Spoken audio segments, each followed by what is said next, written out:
तो हम third case discuss कर रहे थे जिसमें हमने सी को क्या लिया है 0। सी को जब हम 0 लेंगे तो ये बन जाएगा A Z plus B by D. तो W is equal to A by D into Z plus B by D आ जाएगा। और क्योंकि फिक्स्ड पॉइंट निकाल रहे हैं तो हमने फिक्स्ड पॉइंट का केस लिया था कि हम उसमें डब्ल्यू को क्या सब्सटीट्यूट कर देते हैं, जेड पुट कर देते हैं। तो डब्ल्यू को हम यहाँ पर जेड पुट करें और राइट साइड एज इज रहेगी A by D into Z plus B by D, या इसको ऐसे ही लिख देते हैं A Z plus B by D. जब इसको हम क्रॉस मल्टीप्लाई करेंगे तो जेड डी किसके इक्वल आ जाएगा, ए जेड प्लस बी के इक्वल आ जाएगा। तो यहाँ से जेड का कोफिशिएंट आएगा D minus A is equal to B, therefore Z is equal to D, therefore Z is equal to b by d minus a. तो अब हमने सी इज इक्वल टू 0 वाला जब केस लिया तो हमारा जो फिक्स, जैसे हमने W is equal to Z यहाँ पर लिया था तो फिक्स्ड पॉइंट निकालते निकालते हम यहाँ पर पहुँच गए। तो उसके फिर हमने आगे 2 केस लेने शुरू किए थे। अब हम सी इज इक्वल टू 0 वाला केस ले तो हमने बिल्कुल स्टार्टिंग से यहाँ पर इसमें सी को 0 पुट किया है और फिर सी को 0 पुट करके फिर वही फिक्स्ड पॉइंट के लिए डब्ल्यू को जेड सब्सटीट्यूट करके तो हम यहाँ पर पहुँच गए। अब हमारा केस फिर यहाँ से 2 केस बनते हैं, या तो D minus A not equal to 0 होगा या फिर D minus A equal to 0 होगा। अगर तो डी माइनस ए, पहला केस ये लिया हुआ है कि अगर d minus A equal to 0 है, अगर d माइनस ए भी इक्वल टू 0 हो गया तो d माइनस ए 0 होने का मतलब है ये जो z हो जाएगा वो क्या बन जाएगा, इन्फिनिटी बन जाएगा। तो यहाँ पर सिर्फ एक फिक्स्ड पॉइंट आएगा, वो 1 फिक्स्ड पॉइंट होगा और वो फिक्स्ड पॉइंट कौन सा होगा, इन्फिनिटी होगा, क्योंकि d माइनस ए ही 0 हो गया। तो यानी कि ये पॉइंट डिनोमिनेटर 0 होने का मतलब z इन्फिनिटी बन जाएगा। तो सिर्फ एक फिक्स्ड पॉइंट मिलेगा, इन्फिनिटी। और अगर d minus A not equal to 0 हुआ तो यानी कि ए फिक्स्ड पॉइंट जो होगा वो फाइनाइट फिक्स्ड पॉइंट होगा। तब उस केस के हम कहेंगे फाइनाइट फिक्स्ड पॉइंट। तो यहाँ पर हमने 4 केस लिए हैं। इसमें से एक d minus A not equal to 0 के लिए 2 फिक्स्ड पॉइंट होंगे, एक फाइनाइट होगा और एक इन्फिनिटी होगा।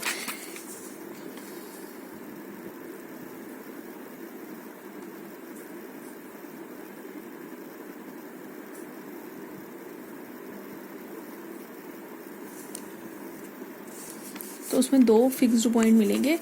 d minus A not equal to 0 के लिए हमें 2 फिक्स्ड पॉइंट मिलेंगे। एक पॉइंट जो होगा वो फाइनाइट होगा और एक पॉइंट जो होगा वो होगा हमारा इन्फिनिटी, क्योंकि d माइनस ए अगर नॉट इक्वल टू 0 है तो यहाँ से जो हमारा पॉइंट है,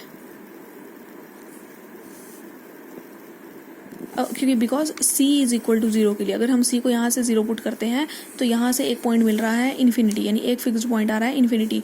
और अगर c not d minus A not equal to 0 तो यहाँ से जो फाइनाइट पॉइंट, वो फिक्स्ड पॉइंट आ रहा है वो आ रहा है फाइनाइट। तो इस केस में हमारे 2 पॉइंट्स फिक्स्ड पॉइंट मिलेंगे, एक फाइनाइट होगा और एक पॉइंट होगा इन्फिनिटी। तो ये चारों केस यहाँ पर डिस्कस किए हुए हैं। नेक्स्ट थ्योरम जो है, नेक्स्ट थ्योरम है show that generally there are 2 values of z as fixed point for which w is equal to z but there is only 1 if a minus D whole square plus 4bc is equal to 0।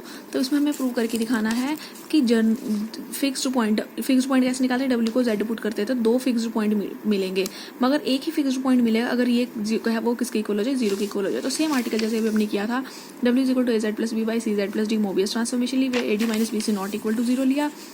अब इसमें हम fix point निकालेंगे, w को z substitute करेंगे, cross multiply करेंगे, फिर वहीं से वही फॉर्मूला लगाएंगे minus B plus minus under root B square minus 4ac का फॉर्मूला लगाएंगे। तो 2 फिक्स्ड पॉइंट मिले हैं, एक प्लस वाला फिक्स पॉइंट मिलेगा, माइनस वाला फिक्स पॉइंट मिलेगा। जो प्लस वाला फिक्स पॉइंट है उसको नाम दे दिया है q, जो माइनस वाला फिक्स पॉइंट है उसको उस पॉइंट को नाम दे दिया है r। तो 2 फिक्स पॉइंट मिल रहे हैं, एक फिक्स पॉइंट है q और एक फिक्स पॉइंट है r। तो हमें यही प्रूव करके दिखाना था कि 2 फिक्स्ड पॉइंट मिलेंगे, बट अगर ये ए माइनस डी का होल स्क्वायर प्लस 4bc अगर 0 हो जाए, यानी कि ये जो अंडर रूट में टर्म है 0 हो जाए तो ये दोनों पॉइंट सेम हो जाएंगे। तो फिर उस केस में सिर्फ हमें एक ही फिक्स्ड पॉइंट मिलेगा। तो हमारा ये फर्स्ट पार्ट का प्रूफ कंप्लीट हो गया है कि अगर अंडर रूट वाली टर्म 0 के इक्वल हो जाए तो q is equal to r के इक्वल हो जाएगा। तो उस केस में सिर्फ एक ही फिक्स्ड पॉइंट मिलेगा। फर्स्ट पार्ट कंप्लीट होने के बाद हम सेकंड पार्ट की स्टेटमेंट देखते हैं। Prove that there are 2 distinct fixed points q and r, the transformations may be. अगर 2 फिक्स्ड पॉइंट्स है q और r तो कह रहे हैं ट्रांसफॉर्मेशन जो होगी वो इस फॉर्म की होगी। तो अभी हमने q और r 2 फिक्स्ड पॉइंट्स निकाल लिए थे, एक पॉइंट था q, सेकंड पॉइंट था r। ये q और r इस इक्वेशन को सॉल्व करके मिले थे, यानी q इस इक्वेशन का रूट है, r इस इक्वेशन का रूट है, तो इस इक्वेशन को सेटिस्फाई करेंगे। तो हमने सबसे पहले इस इक्वेशन में q और r को सब्स्टिट्यूट किया। पहली इक्वेशन में q पुट किया, सेकेंड इक्वेशन में इस इक्वेशन में r भी पुट किया है। नेक्स्ट हमने क्या किया, जैसे दोनों में से सी क्यू स्क्वायर माइनस ए क्यू एक तरफ रखा और डी क्यू और बी वाली टर्म को हम राइट साइड पे ले गए। सिमिलरली यहाँ पर C R square minus A R वाली टर्म ये एक तरफ, माइनस माइनस प्लस ये डी आर था राइट साइड पे जाके माइनस डी आर बन गया और राइट साइड पे जाके वो बी बन गया है। अब हमें जो सॉल्व करना है, हमें प्रूव करके दिखाना है W minus Q by W minus R इसके इक्वल आना चाहिए। तो हम लेफ्ट हैंड साइड से सॉल्व करना शुरू करते हैं। W minus Q by W minus R, W की वैल्यू वही Mobius transformation A Z plus B by C Z plus D, ये टर्म न्यूमरेटर और डिनोमिनेटर में पुट की। नेक्स्ट हमने एलसीएम लिया है। एलसीएम लेने के बाद हमने जेड के कोफिशिएंट्स एक ब्रैकेट में रखे हैं, विदाउट जेड वाले कोफिशिएंट्स एक ब्रैकेट में रखे हैं। तो जो राइट साइड है बी माइनस क्यू डी हम इक्वेशन नंबर 3 से सब्सटीट्यूट करेंगे। Similarly B minus R D वो भी इक्वेशन नंबर 3 से हम सब्सटीट्यूट कर रहे हैं। नेक्स्ट ये वाले जो टर्म्स हैं इनमें से क्यू कॉमन निकल जाएगा, यानी ये क्या बन जाएगा a minus q c into z, दोनों में से माइनस क्यू कॉमन निकाल देते हैं। माइनस क्यू कॉमन निकालेंगे तो ए माइनस क्यू सी ही रह जाएगा। डिनोमिनेटर में से a minus c r into z, फिर वहाँ से भी माइनस आर कॉमन निकालेंगे तो ए माइनस सी आर रह जाएगा। तो ए माइनस क्यू सी दोनों ब्रैकेट में से कॉमन आ गया है, यहाँ से रह गया जेड माइनस क्यू। डिनोमिनेटर में से भी a minus c r common, z minus r रह गया है। जो ये टर्म है इसको हम सब्सटीट्यूट कर रहे हैं के, तो ये क्या बन गया है, left side W minus Q by W minus R, ये आ गया K times Z minus Q by Z minus R. तो हमारा ये पार्ट सेकंड कंप्लीट हो गया है। नेक्स्ट प्रूव करके दिखाना, if there is only one fixed point Q then transformation may be of the form this. अब हमारे पास सिर्फ एक ही फिक्स्ड पॉइंट है और एक फिक्स्ड पॉइंट हमें पता था, एक फिक्स्ड पॉइंट हम तब मिलता है अगर c नॉट इक्वल टू 0 हो, बट जो d है, ये जो d था, ये अंडर रूट वाली जो टर्म है वो किसके इक्वल हो जाती है, 0 की इक्वल हो जाती है। यानी अंडर रूट वाली टर्म 0 की इक्वल होती है, तो हमारे पास सिर्फ एक ही फिक्स्ड पॉइंट मिलता है। तो इस केस में जो सेकंड पार्ट में हमारा जो थर्ड पार्ट है उसमें सिर्फ एक फिक्स्ड पॉइंट है q, और हमें पता है एक फिक्स्ड पॉइंट q तब मिलता है अगर ये जो अंडर रूट वाली टर्म है वो 0 की इक्वल है। ये उस केस में q जो है वो किसकी इक्वल हो गया, a minus d by 2c की इक्वल हो गया। उसको क्रॉस मल्टीप्लाई करके सॉल्व कर लिया, यहाँ से हमने d की वैल्यू निकाली है। और फिर से इक्वेशन नंबर 3 में, क्योंकि ये इक्वेशन नंबर 3 हमें कहाँ से मिली थी, क्यू अपनी कंडीशन को सेटिस्फाई कर रहा था, अपनी इक्वेशन को सेटिस्फाई कर रहा था, तो वहाँ से हमने फिर से इक्वेशन नंबर 3 से ये वैल्यू रखी है। तो अब हमें जो सॉल्व करना है हमें लेफ्ट हैंड साइड पे सॉल्व करना है 1 बाय डब्ल्यू माइनस क्यू। तो डब्ल्यू की value A Z plus B by C Z plus D, cross multiply करके सॉल्व किया है इसको। नेक्स्ट फिर हमसे न्यूमिनेटर में जो डी था उसकी वैल्यू ये पुट कर दिया, ए माइनस 2c क्यू, और डिनोमिनेटर में से जेड के कोफिशिएंट एक तरफ, विदाउट जेड वाले कोफिशिएंट एक तरफ। फिर इनमें से माइनस क्यू कॉमन निकाला है और सी क्यू माइनस ए बन गया है। तो माइनस क्यू भी कॉमन निकाल सकते थे। माइनस क्यू कॉमन निकालने के बाद ये टर्म हमारे पास इस तरह से बन जाएगी, a minus c q by Z minus q. और जो न्यूमरेटर वाली टर्म थी जिसमें हमारे पास माइनस 2c क्यू लिखा था उसको ब्रेक करके माइनस सी क्यू लिखा है। तो माइनस सी क्यू लिखा है ताकि हमारे पास कोफिशिएंट्स एक जैसे बन जाए। जैसे जो अब एक जैसी टर्म्स है उनको कलेक्ट कर लिया है ताकि हमारे पास न्यूमरेटर और डिनोमिनेटर सेपरेट हो गए, इस तरह की फॉर्म ले जाएं। तो ये हमारा जो है उसको हम नाम दे देंगे कॉन्स्टेंट के। तो आगे 1 by W minus q is equal to k by 1 by Z minus q के इक्वल आ गया। और यही हमें प्रूव करके दिखाना था थर्ड पार्ट में। नेक्स्ट फोर्थ पार्ट है, show that if there is only one finite fixed point p and other fixed point is infinity then the transformation may be of the form w minus p is equal to k times z minus p। तो हमें पता है एक point दिया हुआ fixed point p है और एक पॉइंट है इन्फिनिटी। तो हमें पता है एक फिक्स्ड पॉइंट फाइनाइट हो और एक पॉइंट इन्फिनिटी हो, वो केस फोर्थ केस होता है, यानी कि c इज इक्वल टू 0 और a minus D not equal to 0। तो इसमें फोर्थ पार्ट का जब हमने सोल्यूशन लिखा तो उसमें हमें यही लिखा है कि c इज इक्वल टू 0 और a minus D not equal to 0 के लिए एक पॉइंट फिक्स्ड पॉइंट मिलता है और एक पॉइंट इन्फिनिटी मिलता है। जो फिक्स्ड पॉइंट है उसका नाम उन्होंने रखा है p। तो इसी transformation w is equal to A Z by B A Z plus D वाले में हमने c को क्या सब्सटीट्यूट कर दिया है 0। तो हमारी w ये बन गई है। फिक्स्ड पॉइंट तब मिलता है जब w को z पुट करते हैं, तो यहाँ w को z पुट करेंगे। फिर हमें पता है कि वो z पुट करने के बाद फिक्स्ड पॉइंट मिलता है और उस फिक्स्ड पॉइंट का नाम p दे रखा है, यानी z जो है वो किसके इक्वल है, p के इक्वल है। तो यहाँ पर w is equal to z which is equal to p substitute करके ये इक्वेशन नंबर 2 बनाई है। इक्वेशन 1 और इक्वेशन नंबर 2 को माइनस किया है। जब w माइनस p करेंगे राइट साइड से b बाई डी कैंसिल हो जाएगा, a बाई डी इन दोनों में से कॉमन और z माइनस p रह जाएगा। इस कोफिशिएंट को हम रखें, इस टर्म को हम a बाई डी को नाम रखेंगे k। तो w minus p is equal to k time z minus p। ये फोर्थ पार्ट हमारा सॉल्व हो चुका है। नेक्स्ट, अब ये नेचर ऑफ मोबियस ट्रांसफॉर्मेशन, ये बहुत इंपॉर्टेंट है। फर्स्ट पॉइंट, थर्ड पॉइंट और फर्स्ट सेकंड थर्ड पॉइंट, तीनों पॉइंट्स बहुत इंपॉर्टेंट है। अगर किसी ट्रांसफॉर्मेशन में सिर्फ एक ही फिक्स्ड पॉइंट हो z नॉट, तो वो ट्रांसफॉर्मेशन की जो नेचर होगी वो पैराबोलिक होगी और उस ट्रांसफॉर्मेशन की जो फॉर्म होगी वो ये होगी 1 by W minus Z not is equal to 1 by Z minus Z not plus H की फॉर्म का होगा। जेड नॉट जो होगा वो इन्फिनिटी के इक्वल नहीं होगा। अगर किसी ट्रांसफॉर्मेशन में सिर्फ एक फिक्स्ड पॉइंट हो जेड नॉट और वो जेड नॉट इन्फिनिटी के इक्वल ना हो, तो वो ट्रांसफॉर्मेशन की जो फॉर्म होगी वो होगी 1 by w minus Z not is equal to 1 by Z minus Z not plus H. और अगर उस ट्रांसफॉर्मेशन में दो फिक्स पॉइंट्स हो z1 और z2, तो उस ट्रांसफॉर्मेशन को हम इस फॉर्म में लिखेंगे w minus z1 by w minus z2 is equal to k time z minus z1 by z minus z2। अब जो ये k होगा इसके ऊपर आगे 3 केस दिए हुए हैं। k के ऊपर 3 केस क्या है? पहला केस, अगर k ग्रेटर है 0 से तो वैल्यू होगी हाइपरबोलिक। अगर k e raise to the power iota alpha के इक्वल है और अल्फा नॉट इक्वल टू 0 है, तो जो ये टर्म होगी, जो ट्रांसफॉर्मेशन की नेचर होगी वो होगी इलिप्टिक। और अगर k is equal to a e raise to the power iota alpha के इक्वल है, a 1 नहीं है, अल्फा 0 के इक्वल नहीं है और अल्फा और ए दोनों रियल नंबर हैं और ए ग्रेटर है 0 से, तो इस ट्रांसफॉर्मेशन की जो फॉर्म होगी वो होगी लॉक्सोडॉर्मिक। तो ये ट्रांसफॉर्मेशन ये तो 3 केसेस हम हमें याद रखनी है। सबसे पहला केस है अगर मोबियस किसी भी transformation W is equal to A Z plus B by C Z plus d में सिर्फ हमारे पास एक फिक्स्ड पॉइंट मिल रहा है, one fixed point is there which is z nought, तो ट्रांसफॉर्मेशन इस तरह से लिखी जाएगी 1 by W minus Z not is equal to 1 by Z minus Z not plus k, और इस ट्रांसफॉर्मेशन की जो नेचर होगी वो होगी पैराबोलिक। और अगर उस ट्रांसफॉर्मेशन में 2 फिक्स्ड पॉइंट्स आ रहे हैं, पहला फिक्स्ड पॉइंट आ रहा है Z1, दूसरा फिक्स्ड पॉइंट आ रहा है Z2, तो उस ट्रांसफॉर्मेशन की फॉर्म ये होगी W minus Z1 by W minus Z2 is equal to K time Z minus Z1 by Z minus Z2। अब आगे K के ऊपर केस, अगर K ग्रेटर है 0 से तो हाइपरबोलिक होगा, अगर K is equal to e raise to power iota alpha की इक्वल है, अल्फा 0 के इक्वल नहीं है और अल्फा कोई भी रियल नंबर है ग्रेटर है 0 से, तब ये ट्रांसफॉर्मेशन इलिप्टिक होगी। और अगर k is equal to a e raise to power iota alpha की इक्वल आता है, a 1 की इक्वल नहीं है और अल्फा जो है वो भी 0 की इक्वल नहीं है और a और अल्फा दोनों ही रियल नंबर हैं और अल्फा ग्रेटर है 0 से, तब इसकी नेचर जो होगी वो होगी लॉक्सोडॉर्मिक। तो अब हमारे पास नेक्स्ट आ जाते हैं एग्जाम्पल, इन्हीं के बेस्ड फिक्स्ड पॉइंट्स के बेस्ड एग्जाम्पल्स हैं। Find fixed point, normal form and nature of the following transformation. Mobius transformation, ये मोबियस ट्रांसफॉर्मेशन दे रखी है, इसका फिक्स्ड पॉइंट निकालना है। फिक्स्ड पॉइंट के लिए हम W को क्या पुट करेंगे Z, फिर उसकी नॉर्मल फॉर्म निकालेंगे, यानी ये वाली फॉर्म्स थी जिनको हम इस तरह से लिख रहे हैं 1 बाई Z, या तो ये वाली फॉर्म या ये वाली जो फॉर्म होगी इनको हम बोलते हैं नॉर्मल फॉर्म। और फिर उसके बाद बताना उसकी नेचर का मतलब वो या तो पैराबोलिक होनी चाहिए या हाइपरबोलिक होनी चाहिए या इलिप्टिक या लॉक्सोडॉर्मिक में से उनकी कोई नेचर भी बतानी है। तो एग्जाम्पल नंबर 3 का फर्स्ट पार्ट हम करेंगे। एग्जाम्पल 3 में हमारे पास पहले फिक्स्ड पॉइंट निकालना था, तो हमने फिक्स्ड पॉइंट निकालने के लिए W को Z पुट किया, क्रॉस मल्टीप्लाई करके सारी टर्म्स को हमने सॉल्व कर लिया है। इसके जब रूट्स निकालने हैं, जब इसके फैक्टर्स बनाए हैं तो आया Z माइनस 2 का होल स्क्वायर, यानी Z इज इक्वल टू 2,2 के इक्वल आया है। तो यानी फिक्स्ड पॉइंट एक ही आया है, वो 2 है क्योंकि रिपीट हो रहा था, यानी सिर्फ एक फिक्स्ड पॉइंट है।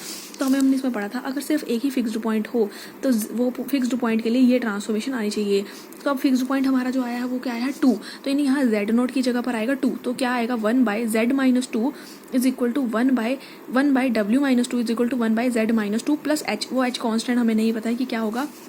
बुक में थोड़ा डिफरेंट तरीके से इसको सॉल्व किया हुआ है, नेचर निकालने के लिए, इसकी टाइप निकालने के लिए हम इसको इस तरह से सॉल्व करेंगे, बिकॉज हमें पता लगे कि सिर्फ एक ही पॉइंट है, तो यानी इसकी फॉर्म जो होनी चाहिए वो ये आनी चाहिए 1 by Z W minus Z not 1 by Z minus Z not plus H वाली फॉर्म आनी चाहिए। और हमें पता है ये जो Z नोट है उसकी जगह पर पॉइंट क्या आ गया 2, तो हम यहाँ से सॉल्व करना शुरू करेंगे। 1 बाई W माइनस 2, स्टेटमेंट में W दे रखा था वो पुट किया, LCM ले इसका, ये टर्म न्यूमिनेटर में जाई, ये जो टर्म सॉल्व हो रही थी उसको टर्म को हमने सॉल्व कर लिया है।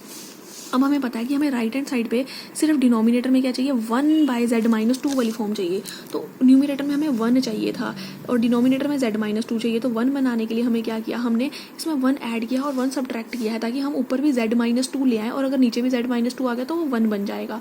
तो इसलिए हमने 1 को ऐड किया, 1 को सब्ट्रैक्ट किया है।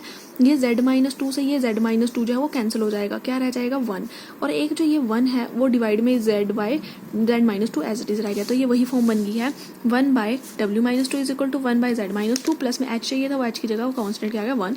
तो ये हमारी नॉर्मल फॉर्म है, क्योंकि एक ही पॉइंट आया था तो हमें पता था कि टाइप जो है वो कौन सी टाइप होगी ट्रांसफॉर्मेशन की, पैराबोलिक। तो ये फर्स्ट पार्ट हो गया। इसका सेकंड पार्ट था मोबियस ट्रांसफॉर्मेशन दे रखी थी W is equal to 3 iota Z plus 1 by Z plus iota. इसके लिए भी फिक्स्ड पॉइंट निकाला था, तो W को हम Z पुट करेंगे, क्रॉस मल्टीप्लाई करेंगे, लेफ्ट साइड पर सारी टर्म्स को लेके आएंगे, -1 को हमने आयोटा स्क्वायर लिया है, ये Z माइनस आयोटा का होल स्क्वायर बन गया है। तो 1 1 आयोटा को आयोटा 2 पॉइंट्स आ रहे हैं, दोनों पॉइंट्स सेम है, यानी एक ही फिक्स्ड पॉइंट मिला है। एक ही फिक्स्ड पॉइंट होगा तो ट्रांसफॉर्मेशन क्या होगी, पैराबोलिक। अब फिर से हमें पता है कि एक ही पॉइंट है तो ट्रांसफॉर्मेशन इस फॉर्म की आनी चाहिए 1 by W minus iota is equal to Z minus iota plus में कोई कांस्टेंट वाली फॉर्म, ये फॉर्म हमें लेके आनी है। तो हमने यहाँ से सॉल्व करना शुरू किया है। 1 by W minus iota, W की वैल्यू यहाँ सब्स्टिट्यूट की, क्रॉस मल्टीप्लाई किया, LCM लिया, न्यूमिनेटर में ये टर्म चली गई, इन दोनों में से 2 कॉमन निकाला है। नेक्स्ट स्टेप में हमें आयोटा भी कॉमन निकाला है, तो यहाँ से रहेगा Z plus 1 by iota. Next अब इसको आयोटा से मल्टीप्लाई, आयोटा से डिवाइड करेंगे, आयोटा स्क्वायर -1 बन जाएगा, तो ये बन जाएगा Z माइनस आयोटा। अब हमें पता है कि हमें राइट साइड पर सिर्फ Z माइनस आयोटा, डिनोमिनेटर में Z माइनस आयोटा चाहिए, इसलिए हमने आयोटा Z प्लस 1 को इस तरह से Z माइनस आयोटा वाली फॉर्म में लेके आए, क्योंकि हमें राइट साइड का भी ध्यान रखना है कि राइट साइड में हमें कहाँ तक पहुँचना है। तो राइट साइड पे हमें Z माइनस आयोटा चाहिए था, हम वहाँ तक पहुँच गए। हम अगर न्यूमिनेटर में हमें 1 चाहिए, यानी कि हमें ये Z प्लस आयोटा नहीं चाहिए, तो यहाँ पर आयोटा ऐड और आयोटा सब्ट्रैक्ट किया, जो सब्ट्रैक्ट किया है Z माइनस आयोटा और ये जो है ये दोनों टर्म्स कैंसिल हो जाएंगी। यहाँ से रह जाएगा 1 बाई 2 आयोटा और यहाँ से 2 आयोटा और ये 2 आयोटा भी कैंसिल हो जाएंगे, वो रह जाएगा 1 बाई Z माइनस आयोटा। तो ये 1 बाई Z माइनस आयोटा वाली फॉर्म मिल गई है और K भी मिल गया है, K की जगह क्या आ रहा है -आयोटा बाई 2। तो ये हमारी जो है वो रिक्वायर्ड नॉर्मल फॉर्म आ गई है। नेक्स्ट है एग्जाम्पल नंबर 4, उसमें भी फिक्स्ड पॉइंट निकालना है, नॉर्मल पॉइंट निकालना है और नेचर ऑफ मोबियस ट्रांसफॉर्मेशन निकालनी है। तो सबसे पहले W क्या दिया हुआ है, Z बाई Z माइनस 2 दिया हुआ है। तो फिक्स्ड पॉइंट निकालने के लिए W को हम Z सब्स्टिट्यूट करेंगे, क्रॉस मल्टीप्लाई करेंगे, 2 पॉइंट्स आए हैं 0,3। अब ये दोनों डिफरेंट वैल्यूज आई हैं, तो जब 2 पॉइंट्स अलग अलग आ जाते हैं, एक पॉइंट है Z0 और एक पॉइंट है Z1, तो ट्रांसफॉर्मेशन जो होगी वो इस फॉर्म में आनी चाहिए, K time Z minus Z0 by Z minus Z1, इस फॉर्म में आनी चाहिए। तो अब हमारे 2 पॉइंट्स है वो है, एक है 0 और एक है 3, तो यहाँ पर होगा 0 और यहाँ पर आएगा 3। ऐसे सिमिलरली यहाँ पर भी 0 आएगा और यहाँ पर भी क्या आएगा, 3 आएगा। तो हम ये वाली साइड हमें पहले लेके आनी है। पहले तो W माइनस 0, W तो दिया हुआ है, W माइनस 0 करके वही आ जाएगा। Next W minus 3, W minus 3 करेंगे, ये W की वैल्यू माइनस 3 की वैल्यू, इसको सॉल्व करके हमारे पास ये टर्म आ गया। अब इन दोनों को क्या करना है, हमें डिवाइड करना है। W माइनस 0 की टर्म को W माइनस 3 की टर्म से डिवाइड किया, राइट साइड पर जब दोनों टर्म डिवाइड होगी उनका Z माइनस 2 कैंसिल हो जाएगा, तो इस तरह का आ गया है। नेक्स्ट ये Z minus 0 by Z minus 3 की फॉर्म बन चुकी है, यानी अब हमारे पास जो K आया है, K की जगह क्या आया है, -1/2। जब हम इसमें केस लेकर के चलते हैं तो हमारे पास K के ऊपर 3 केस होते हैं। अगर K ग्रेटर है 0 से तो हाइपरबोलिक होता है। तो यहाँ से हमें पता लग रहा है कि K तो -1/2 के इक्वल है, यानी कि K ग्रेटर देन 0 तो नहीं है, तो ये हाइपरबोलिक वाला केस नहीं है। नेक्स्ट हमारे पास K आएगा या तो e raise to the power iota alpha की इक्वल होना चाहिए या फिर a e raise to the power iota alpha की इक्वल होना चाहिए। तो ये -1 होता तो -1 को तो हम -1 की जगह तो हमने लिख दिया e raise to power iota pi, मगर 1/2 भी साथ में है, तो ये इस फॉर्म में तो नहीं आ रहा है, ये a e raise to the power iota alpha की फॉर्म में आ रहा है। वहाँ पर होता है कि a1 की इक्वल नहीं चाहिए, तो a1 भी नहीं आ रहा है, यानी कि जो तीसरा पार्ट है, ये कौन सा पार्ट था, लॉक्सोडॉर्मिक, यानी ये जो ट्रांसफॉर्मेशन है वो हमारी लॉक्सोडॉर्मिक ट्रांसफॉर्मेशन आई है। तो एग्जाम्पल नंबर 4 भी कंप्लीट हो गया है। नेक्स्ट एग्जाम्पल नंबर 5, एग्जाम्पल 5 में है find 2 bilinear transformation having fixed point 1 और 2। 2 ट्रांसफॉर्मेशंस हमें निकाल के दिखानी है जिनका फिक्स्ड पॉइंट 1 और 2 होना चाहिए। तो हमने मोबियस ट्रांसफॉर्मेशन ये लिया है, W equal to AZ plus B by CZ plus D। तो हम फिक्स्ड पॉइंट के लिए हम W को Z को सब्स्टिट्यूट करते हैं, इसको क्रॉस मल्टीप्लाई करके एक जैसी टर्म्स को हमने कलेक्ट कर लिया है, CZ स्क्वायर वाली टर्म, फिर Z वाली टर्म, फिर विदाउट Z वाली टर्म को कलेक्ट कर लिया है। अब फिक्स पॉइंट दिया 1 और 2, अगर फिक्स पॉइंट 1 होगा यानी Z की वैल्यू 1 आएगी, तो यानी Z माइनस 1 एक फैक्टर होगा। फिक्स पॉइंट 2 भी होगा तो Z माइनस 2 भी एक फैक्टर होगा। इसको अगर हम सॉल्व करें तो आएगा Z square minus 3Z plus 2, यानी कि ये दोनों इक्वेशन सेम है, क्योंकि इन्हीं इक्वेशन को हमें सॉल्व करके फिक्स्ड पॉइंट मिलना था, वो फिक्स्ड पॉइंट 1 और 2 आना चाहिए था। तो अगर हम 1 और 2 अगर फिक्स्ड पॉइंट लेते हैं तो हमारी इक्वेशन ये बनती है। तो इन्हीं दोनों इक्वेशन सेम है, तो इनके हम कोफिशिएंट्स कंपेयर करेंगे। यहाँ से कोफिशिएंट Z स्क्वायर का C है, यहाँ से 1 है, तो C/1 कोफिशिएंट Z का कंपेयर करेंगे, देन कांस्टेंट टर्म का कंपेयर करेंगे। फर्स्ट और थर्ड को अगर हम इक्वल रखते हैं तो B की वैल्यू मिलेगी, और फर्स्ट और सेकंड को अगर हम इक्वल रखते हैं तो वहाँ से हमने D की वैल्यू निकाल ली है।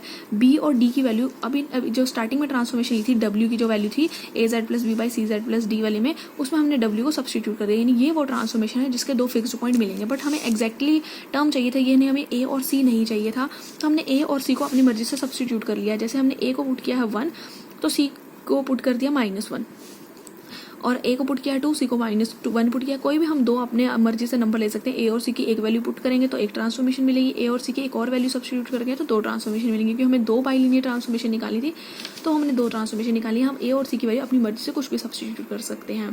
नेक्स्ट थ्योरम है प्रूव दैट रिजल्टेंट या product of 2 Mobius transformation is Mobius transformation. अगर 2 मोबियस ट्रांसफॉर्मेशन है, उनका अगर हम प्रोडक्ट करें, रिजल्टेंट करें, तो वो भी एक मोबियस ट्रांसफॉर्मेशन होगी। तो हमने मोबियस ट्रांसफॉर्मेशन फर्स्ट लिया है, W equal to AZ plus B by CZ plus D। जब भी हम मोबियस ट्रांसफॉर्मेशन लिखते हैं तो हम ये कंडीशन जरूर लिखते हैं कि AD minus BC not equal to 0। Second हमने मोबियस ट्रांसफॉर्मेशन लिया है A1W plus B1 by C1W plus D1। इसमें भी हम ये कंडीशन लिखेंगे A1D1 minus B1C1 is not equal to 0। अब हम इनका प्रोडक्ट करने का मतलब है, यहाँ पर हम इसकी वैल्यू सब्स्टिट्यूट कर देंगे, W की वैल्यू जब सब्स्टिट्यूट कर देंगे तो एक नई मोबियस ट्रांसफॉर्मेशन मिल जाएगी।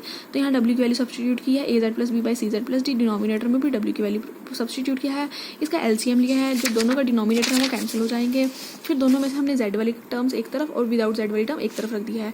इसमें हमें इसको ब्रैकेट को नाम रखेंगे capital A, capital B, capital C, capital D। तो ये बन गया capital AZ plus B by CZ plus D। अब अगर हम इसमें देखें कि मोबियस ट्रांसफॉर्मेशन तो है या नहीं है, तो इसकी कंडीशन होनी चाहिए कि AD minus BC not equal to 0 होना चाहिए। तो AD माइनस BC को हमने सॉल्व करके देखा है, वो नॉट इक्वल टू 0 आ रहा है, इसलिए ये हमारी मोबियस ट्रांसफॉर्मेशन बन चुकी है। नेक्स्ट थ्योरम है prove that every Mobius transformation is the resultant of Mobius transformations with simple geometric imports. की हर एक मोबियस ट्रांसफॉर्मेशन जो होती है उसमें अंदर भी मोबियस ट्रांसफॉर्मेशन ही होती है विद सिंपल ज्योमेट्रिक इंपोर्ट्स का मतलब कुछ प्लस माइनस डिवीजन कुछ इस तरह करके वो मोबियस ट्रांसफॉर्मेशन बनती है। सबसे पहले मोबियस ट्रांसफॉर्मेशन जो दे रखी थी वो दे रही थी W equal to AZ plus B by CZ plus D by CZ plus D AD minus BC not equal to 0। ये मोबियस ट्रांसफॉर्मेशन है। पहले न्यूमिनेटर में से A कॉमन, डिनोमिनेटर में से C कॉमन निकाल दिया, तो यहाँ पर आएगा Z plus B by A, यहाँ आएगा Z plus D by C। इसमें नेक्स्ट स्टेप क्या करना है, इसमें D बाई C को ऐड किया है और D बाई C को सब्ट्रैक्ट किया है। जो डी बाई सी ऐड और डी बाई सी सब्ट्रैक्ट किया है, z plus d by c से z plus d by c cancel हो जाएगा, वो रह जाएगा 1। और जो ये माइनस किया वो इसके साथ एडजस्ट हो गया, b by d minus d by c, उसके डिनोमिनेटर में आ गया z plus d by c. Next अब ए बाई सी को 1 के साथ मल्टीप्लाई किया, वो ये आ गया। ए बाई सी को नेक्स्ट टर्म के साथ मल्टीप्लाई किया, वो तो ये टर्म है। उसके बाद यहाँ पर हमने इसका एलसीएम लिया है b c minus a d, और सी ए से ए कैंसिल हो जाएगा, सी इंटू सी स्क्वायर रह गया, b c minus a d by z plus d by c, वो एज इट इज़ रह गया है। फिर वही इसी टर्म को दोबारा लिखा हुआ है। अब नेक्स्ट वो क्या कहते हैं, कहने कि जेड प्लस डी बाई सी, इसको हम क्या पुट कर देते हैं Z1, यानी ये टर्म हमारी क्या बन चुकी है Z1। और कहते हैं फिर 1 बाय Z1 जो है उसको हम पुट कर देते हैं Z2। ये सबसे पहले z प्लस डी बाई सी को पुट किया है Z1, 1 बाय जो ये आ गया Z1 आ गया है, 1 बाय Z1 को क्या पुट किया है Z2। अब ये पूरी टर्म क्या बन चुकी है Z2। Z2 के साथ में जो ये टर्म है इसको मल्टीप्लाई करने के बाद उसको हमने नाम क्या रखा है Z3, यानी अब ये पूरी की पूरी टर्म हमारी क्या आ गई है Z3। तो यहाँ से क्या रहेगा A by c plus Z3, A by c plus Z3 वो किसके इक्वल आया है, W के इक्वल आया है। तो अब हमारी जो ये W किसके इक्वल आ गया, A by c plus Z3 के इक्वल आया है। तो अब इसमें कौन कौन सी मोबियस ट्रांसफॉर्मेशन लगी है, पहली मोबियस ट्रांसफॉर्मेशन इसमें इन्वर्जन लगी है, Z2 is equal to 1 by Z1, यानी इस फॉर्म की W is equal to 1 by Z की फॉर्म की एक ट्रांसफॉर्मेशन लगी है। दूसरा ये कौन सी है, W is equal to Z plus alpha की फॉर्म में आ रहा है, तो ये पहली है W is equal to Z plus alpha की फॉर्म में आ गया। ये क्या है, Z3 इज इक्वल टू कोई कॉन्स्टेंट इंटू Z2 आ रहा है, तो W is equal to beta Z वाली फॉर्म में आ गया, तो W is equal to beta Z वाली, यानी ये सारी मोबियस ट्रांसफॉर्मेशन थी। ये सारी मोबियस ट्रांसफॉर्मेशन यहाँ पर हमें कहीं ना कहीं दिखने को मिल रही हैं। तो W जो मिला है, जो भी ये Z3 Z1 Z2 करके मिला है, वो इन्हीं मोबियस ट्रांसफॉर्मेशन की हेल्प से मिला है। कहीं पर प्लस हुआ है, कहीं पर डिवीजन हुआ है, कहीं पर मल्टीप्लिकेशन हुआ है। तो मोबियस ट्रांसफॉर्मेशन जो है वो रिजल्टेंट बनी है, पिछली वाली जितनी भी ऊपर मोबियस ट्रांसफॉर्मेशन लिखी है इन सभी का रिजल्टेंट है वो। तो ये एग्जाम्पल कंप्लीट हो गया।